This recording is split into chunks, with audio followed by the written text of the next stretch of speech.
We need to talk about the airline industry. Now would be a good time.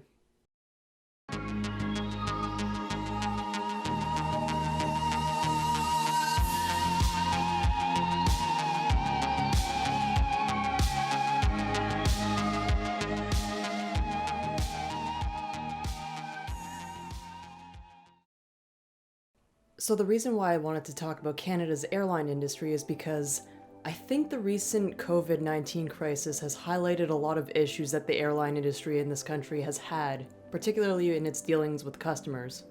But before I start airing out all of our grievances with Canada's airlines, I want to go over a brief history with the Canadian airline industry and just how we got here today.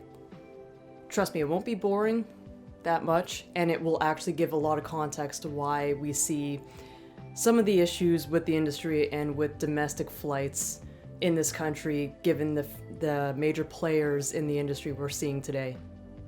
So the industry arguably dates back to the late 1920s when we saw the beginnings of the Western Canadian Airways.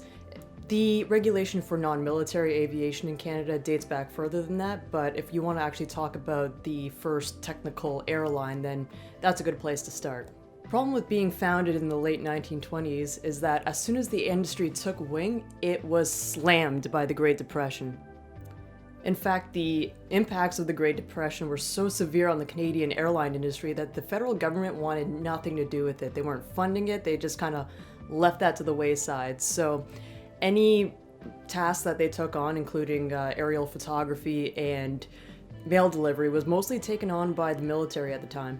There were continued struggles until about the late 1930s with the founding of the Trans-Canada Airways. This was designed as a national carrier to keep out foreign competitors. Now, this is an important point that I'll return to later on. If you don't recognize the name Trans-Canada Airway, do you recognize it now? It wasn't until 1965 that this company would gain its more recognizable moniker of Air Canada. Closely regulating the industry and keeping out foreign competitors extended well into the 1970s, and we still see those impacts today. Air Canada was privatized in the late 1980s, just in time to be impacted by the Persian Gulf War.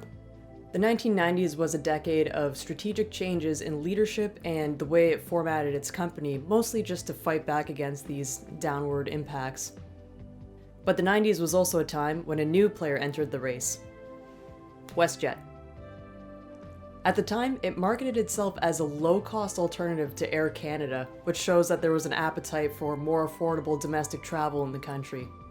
And those are the two most familiar names in Canada for a good reason. They're the two major players. They took up 82% of domestic seats in 2018 just across the country. So there are a few Canadian names here and there, but none that carry the weight and advertising power that those two major competitors do.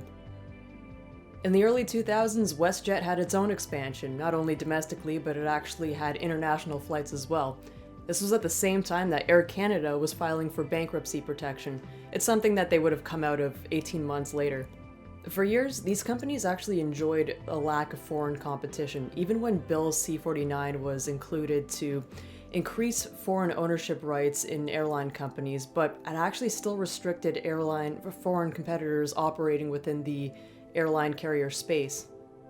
This has created probably the most common grievance that people have with Canadian airlines, which is a lack of price competition. So the reason why this is such a pronounced struggle and issue that a lot of Canadians have is it actually sometimes costs as much, or even more in some cases, to fly domestically than it does to fly out of the country, which is pretty absurd when you come to think about it. Because of this, airline companies in Canada didn't always have public support. And then COVID-19 happened.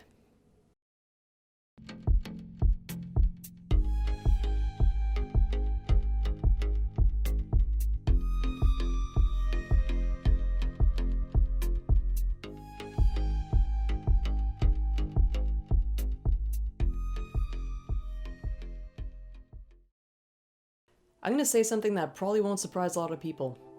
Airline companies really didn't win a lot of fans as COVID-19 began to play out. The industry has my sympathy as far as the unexpected hit to their bottom line goes, and the fact that this very unanticipated event has just ravaged this industry. But that's as far as my sympathy goes. Of course, my sympathy is more weighted towards the people who actually work in the airline industry and the more frontline workers who, many of whom have been laid off as a result, and I will get to that in more detail.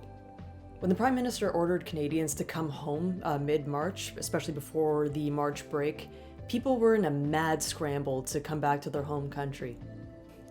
Recently, I wrote an article for the Toronto Star about this struggle that Canadians had returning home, not just logistically, but financially. So what I actually heard from Canadians was that there was just a struggle with bookings, rebookings, cancellations, not being notified with what updates were happening with their flight, and it all culminated to emergency flights home that costed north of $3,000.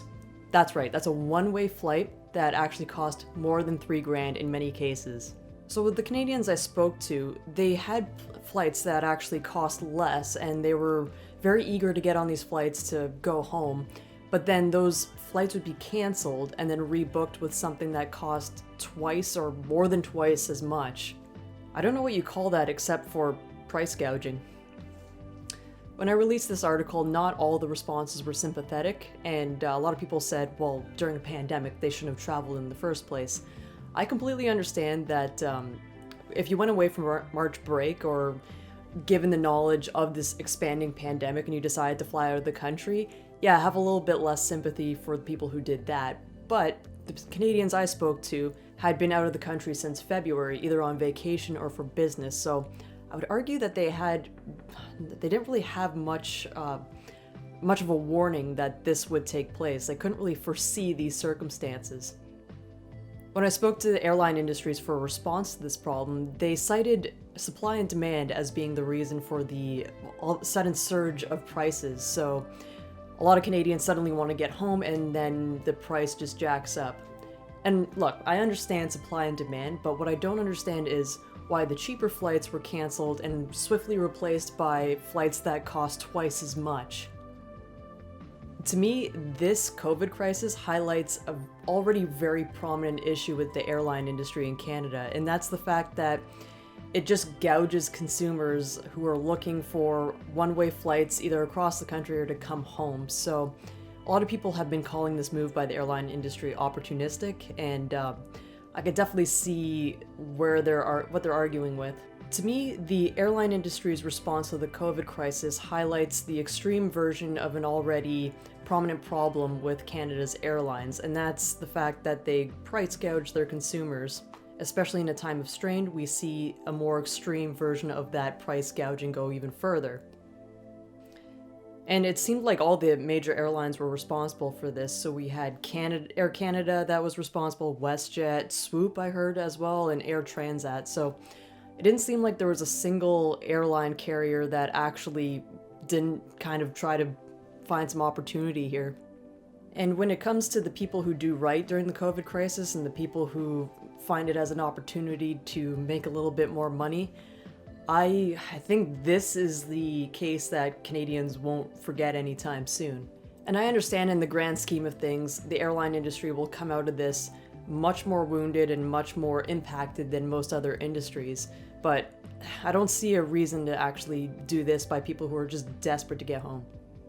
I understand that a lot of businesses are laying people off right now. There's a lot of jobless claims, but the swiftness and the severity that the airline industry is laying off its workers is just another bad PR example on top of another.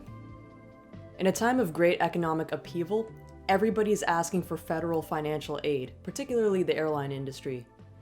Problem is, are Canadians really that excited to dig deep into their pockets to bail them out?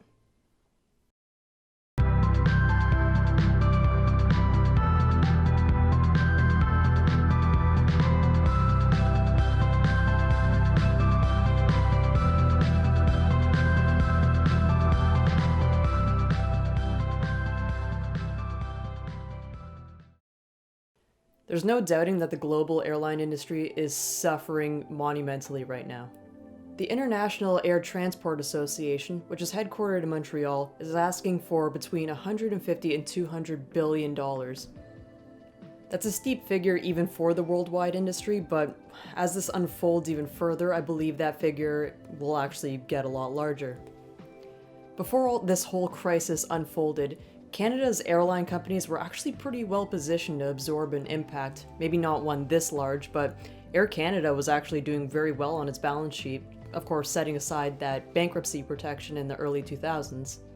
It's possible that in the court of public support, Canadians are less amenable to bailing out an industry that's not only been doing very well before this crisis, but has actually been overcharging Canadians for flights around their own country. Every industry, every company, everyone has a rough year financially at some point. Maybe it's just time for Canadian Airlines to have their own rough year, is what a lot of people are arguing at least. Maybe myself included. To ask Canadians to pick up the tab for this rough year is a bit of a sticky situation, especially since a lot of the people that they laid off will now be asked to help bail out the people who laid them off. However, the argument for bailing out the airline industry in Canada is pretty solid as well. I mean, it's a huge part of the Canadian economy in the sense that it fuels a lot of tourism industries, it fuels a lot of hospitality, it's a big employer of many people, so they kind of rely on that outlet for employment. And it's, without Air Canada and WestJet, I mean, what would our airline industry actually look like? In this country, there's a pretty strong crossroads of opinion on whether or not we should bail them out, when we bail them out, because I think it's more of a when rather than an if. How much do we actually expect the Canadian taxpayers to pick up the tab here? If Canada's lack of price competitiveness hasn't been biting us over the past few years, it's certainly going to snap at us now. Hey, thanks for watching this video. I know a lot of people have very strong opinions on the airline industry, whether or not we should bail them out, or to what degree we should bail them out, so if you have a strong opinion, put it in the comment section, I will give it a read.